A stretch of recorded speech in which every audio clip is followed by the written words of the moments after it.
Fear and greed.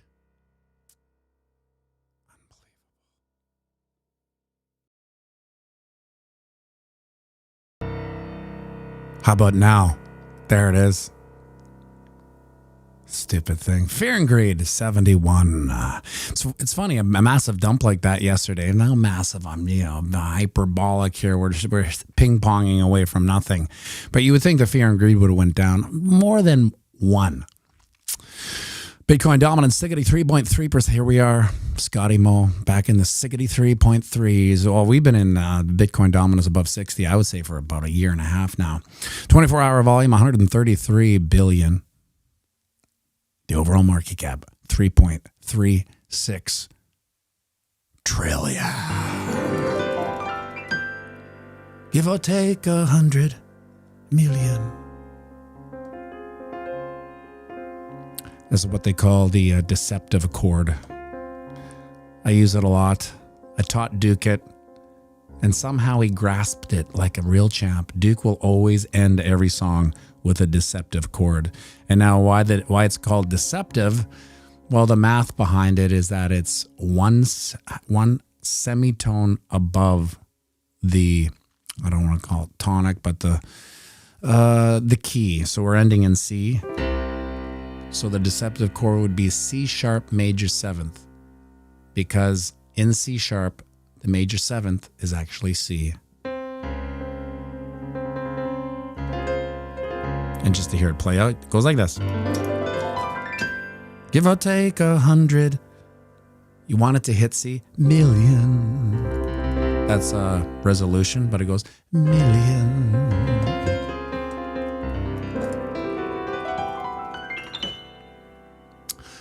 Because these little things for me, as like I'm not like a piano player by trade. I learned piano late in my game. So all the things that are kind of boring to most piano players, they're still super exciting to me.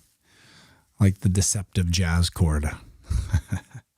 Where are we anyway? We have broken out of our potential bull flag. Wah, wah. And we broke out of our channel of dissension, our red one. We started the week here, really. So you could say I could put in another channel of ascension here, but we want to stop doing that. We want to get back up into this green one. Now, we are, I would say well, you can see this little ping pong thing I added here. This is exactly what we're doing, despite people losing their minds over this small dip. We are just ping-ponging back and forth, doing nothing. But what happens is that our brain wants to make more out of nothing. Well, what's happening? Why? We desire these answers, right? That's what I enjoy the most. Sometimes I'll be watching a bigger channel like it's mainly George's, because I'm what do you call it? Like a video voyeur. Like I look at the comments more than anything for some reason. It's like when I open up something, click, boom, and I go right into the comments. And what I'm most amazed at is how people will ask a guy like George from Cryptos R Us why things are happening. Like he or anyone knows. And it's bizarre because I sometimes wonder, do these people honestly think that people know why these are happening? And of course, George will give a macro reasons, but he's just throwing darts, right? There's no, the reasons that these things happen are insiders and they have nothing to do with, it's to a certain degree, the market reacts to fundamentals, like with right now we're seeing with China and the trades. If the trade war wasn't won enough, these quant bots will slightly sell. But it's not like there's retail anything going like so right here. Let's see, we're right here. Yesterday, it's not like it's at 109 and retails are like hand over the sell button. What's going to happen with this Chinese Trump tariff war? Oh, it's not 100% bullish. Sell it. It's not happening. It's just not the way these stupid things work. Retail are basically like the tire tube at the end of a boat. They're just getting whipped around. They don't know from whence they've come, let alone reacting to the market. Do some? Maybe. We want to get back into this channel of ascension. This is the good news. It's about 108 to, let's just call it 108 to be precise. It's $1,000 from here. It's nothing. It's basically a mood swing away. We could see it now. We are having conflicting inflation prints. This is why it's weird, because back in the day as a currency trader, basically I just listened to fundamentals. That's it. Because I was just, see this little this pong thing? This is a perfect representation of currency trading back in the day on the 5-minute chart, because you were just in a range. You wanted a range. You wanted a nice predictable range. And if you could get 6 bingo bango bongos out of a range, it's perfect. You got to imagine in a 5-minute range, 5-minute chart, things are moving fast, but it's still within a range. Christopher Nolanly speaking. So when these fundamentals would come, they wouldn't, if they would either do nothing, which is more important, like basically that's what happened the most, or it would break out of the range. But now, like when I hear, we've been in such upside down world, and this is a direct reaction to fiat currency. When you have a broken money system, you have a broken truth system, you have a broken delivery system, everything is broken because it's based on a faux reality, a false economic paradigm. Now, unpopular opinion, I used to call the false economic paradigm, I used to reserve for pretty girls, because they would live in what I would call a false economic paradigm. Because everything they did was super easy. They lived on, I guess they call it easy mode. They needed a job. They walked into the restaurant of their choice or the bar of their choice and boom, got hired. Imagine that. Now, all the men in the comment section, which is 98% of the people in this comment section. Correct me if I'm wrong, if you're not a man in this this comment section. But we don't get to pick and choose our jobs. We actually have to apply. And I always said, if you have to fill out a resume or have an interview, you're probably not going to get a job. Because any job I ever got was an orchestrated back deal. Hey, we need you to come here. You get hired upon necessity. So if you're in a stack of resumes or applications, you're probably not going to get a job unless you know somebody. So it's always a need to know type of scenario. But I was always amazed, because this they would also develop a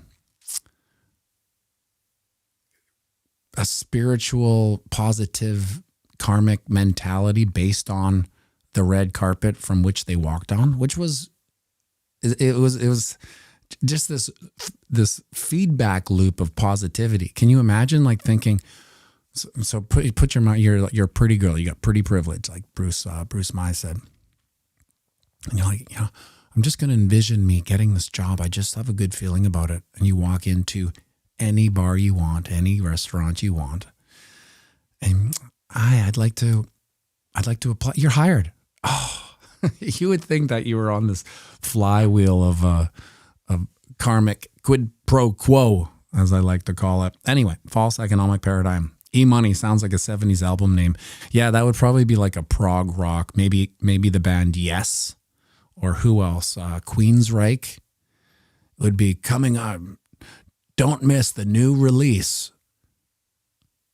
False economic paradigm.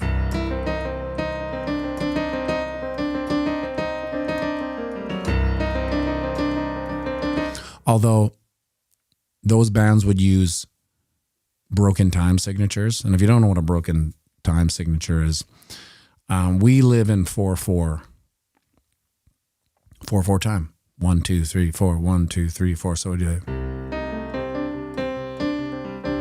reset. And we can predict it. Our minds are capable of it. But what we don't realize, our Alan Parsons project, or whatever, what's that? Steely Dan would do it too. A lot of other cultures, Indian culture, Greek culture, they 4/4 is like the least played time signature that they have. They all play in what I call broken time signatures, but they're alternative. And now the best way to describe a time signature that we can all recognize that isn't 4/4 is Money by Pink Floyd. Boom, boom, boom, boom, boom, boom, boom, boom, boom, boom, boom, boom. It's actually 7 beats instead of 8. Boom, boom, boom, boom, boom, boom, boom, boom, boom, boom, boom, boom, boom, boom, boom, boom, boom. And it's slightly uncomfortable, but I would say that Pink Floyd is the easiest to digest. Now, Soundgarden used a lot of it too. There's nothing happening in the marketing. We might as well talk about music, math, jargon. Soundgarden would play a lot of 7/8 as well. And Outshine, boom, boom, ba da da dum dum do do do do do dum do do do do do do do do. So instead of letting the 4 go 4 plus 4, 8, instead of an 8-bar pattern, it's 7. So you're taking out 1 beat every time. And now those ones kind of sound somewhat digestible. You know what I mean? Like so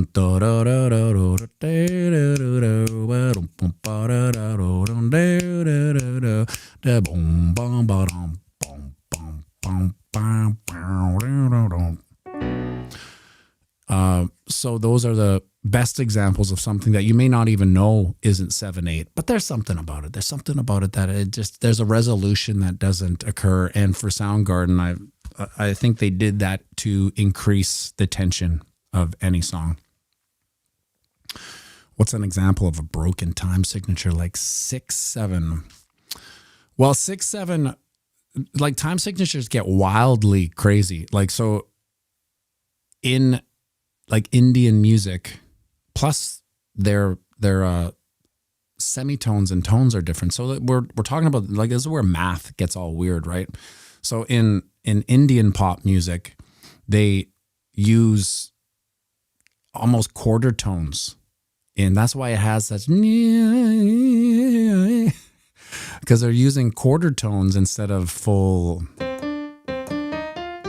So this piano can't even do what the Indian music does. And with Greek, they have like 18/17. 5/4 is the famous, what is that? Dave Brubeck, Take 5, I think it was, or Take 4 or something like that. How does that song go? Anyway, you've heard it a million times. It's somewhat comfortable too. But the ones, I've seen some videos, because sometimes I've gone down the Greek time signature wormhole, like everybody. Like, who doesn't go down the Greek time signature wormhole?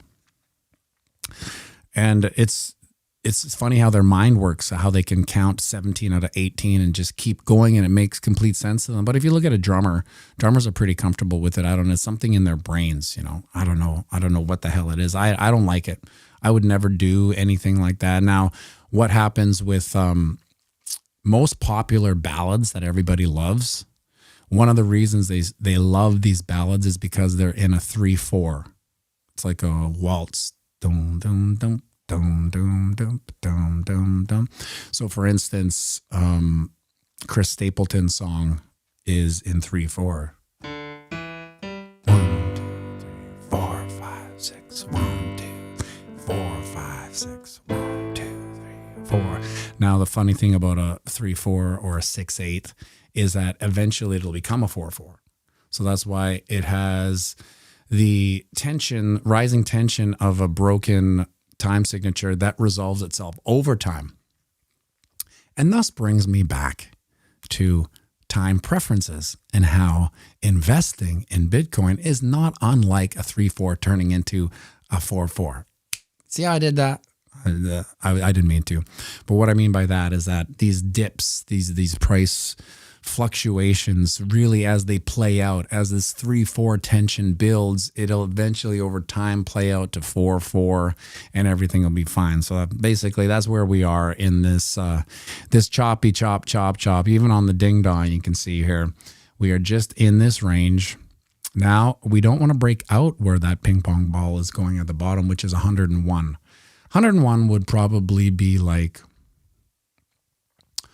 our worst case scenario. But if you really think about it, 101 isn't that far away. It's a 5% drop, nothing. Would we call that a massive dump? Now we would. We would now, because we're like sheltered little trust fund babies here, where 5% the world is collapsing, when really it's nothing. You remember, we've all been here long enough to know that a 5% dip is nothing. We're used to 20%, 15%, 30%, hell, 70%. For all you round trippers out there, like myself, I was a round tripper. So what salt and salt is 5% seems healthy. You can see this. It is healthy in a certain way, but to me, it's not. It's not a restructuring. A 5% dip doesn't reset anything. It's more just this pong going back and forth. It's the best representation of what's going on in this market, I think, on the internets right now, is just this pong going back and forth. So it's nothing surprising. It shouldn't surprise you at all. It should come as no surprise that we are respecting this channel of ascension. Remember, we put this channel of ascension in way back, and look at how we have two glorious red candles, little red devils that come down to the 20 moving average, which makes sense. Now we want to stay above the 20 moving average in a bull run, especially on the daily chart. That's significant of how healthy we are. Are we bullish or bearish in the short term, in the 3-4, right before it turns into 4-4? It doesn't really matter. Above this 20 moving average, we are in the 4-4. Underneath it, we are in the 3-4. Yeah, I can imagine anyone coming into this now would be very confused. That's okay. We get in line with the confusion sometimes. At least we are above at 107. And then as we go out into the macro sea, where the waves get bigger, yet less movement on the cruise ship. So for instance, when I was on the cruise ship in the Caribbean Sea, a small set of waves were much more detrimental than crossing the Atlantic in these massive, so we're all moving in concert when we get onto these bigger charts. We barely feel the swings, even though the swings are much more violent. What does this look like? E-Money, Bruce Mai, Salt and Salt, Backup Kid, Jimmy Coco, Trevor. Yes. A shooting star candle and a hammer candle and a mallet candle. Hammer candles are generally to the upside, but you just put them upside down. It's the same. This is basically the psychology of this candle is saying the bulls brought it up here and got smacked the hell down by the bears. And as we get here, this is what I didn't like to see the close yesterday. This is a hanging cross, shooting star. It's basically like we've hit price Xanadu, where the bulls and bears are just in a dead heat, which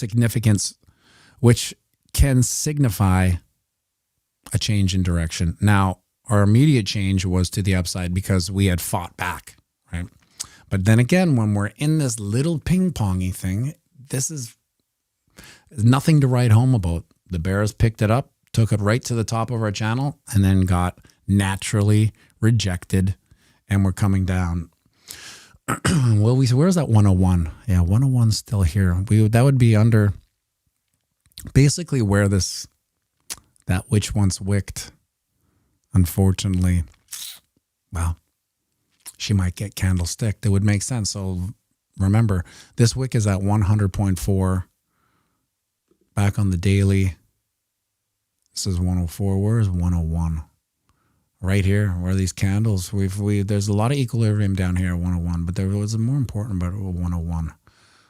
Where were we talking about 101? Was it on the weekly or the ding dong? I can't remember what we did. Monthly chart, 3 monthly candles in a row. Now it's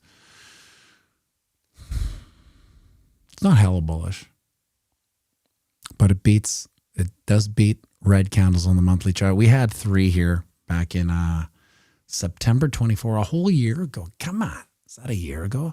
September. epic run. 3 green candles on the monthly. Then we've been basically give or taking ever since. Now we're back to 3. What do we have back here still? We had 4. I wonder what this was compared ratio. What did we go from? 25K. Remember 25K? Up to 42. That was a 68% gain. Doesn't look like it, but it was. How much was this 3 candle? 63% gain. Now, if we were to see a 63% gain from here, have we seen it? Have we already seen it? No. 63% would take us way up to 134K. So that would mean this month's candle in June, historically a boring kind of end of Q2, beginning of Q3, nothing much happening. People are deciding where they're going to helicopter to for the next 2 months because they need 2 months vacation, right? You know, they're not like normal people. They're not like you and I, which if we're lucky, we get 2 weeks. You know, part of your compensation package is 2 weeks out of the year. You got to be here for 50 weeks. Give you 2. Not much is happening. So it's a little bit of a tall ask, but let's just say how much we'd have to go in order to hit that 63 from here. We would have to go from 106, 26%. 26%. That's not crazy. That's a couple of massive daily candles, some decent weeklies. And then we will have basically hit the same trajectory as these large candle movements on the monthly. Now the monthly, who likes to watch this? Let's get this one the same size so everything looks nice. There we go. Yeah, there it is. Perfect. That's the range we're in. This one's a little bit of a deeper range. Let's go. We're going from kind of in the midst of the wicks to the wicks. So this is an exaggerated range, 74 to 107. It's 30%. So essentially, we're kind of doing that a little bit less than what we're doing now. Yeah, e-money, 26% in 18 days is pretty nice. Like that's completely attainable. That's nothing crazy. Now, if we're coming into the end of the month, with 3 or 4 days left, well, it'd be more of a Hail Mary, financial Hail Mary to say the least. But we're not. We still have half the month to go. So basically 26%, divided into 15 days is nothing. Extremely doable. Now, I'd like to see that happen because outside of some pretty big candles for the next little while, I'm just anticipating the summer bummer. Until we don't see the summer bummer, I'll just expect it to happen because it happens all the time. We never miss the summer bummer. Hey, buddy. You know where my laptop is? Yeah, well, you got to get ready for school, though. It's 8:20. Mom's cooking me breakfast. Okay, well, you go up, brush your teeth. Is that what you're wearing to school? Your pajamas? Okay, I'll be up in a second. I'll come sort you out. See you, buddy. Back from his trip to BC. First day of school, then he gets 4 days off. Can you imagine that? But basically, in June, his school's over. All they do is like field trips and all this stuff. So it's not really, well, whatever.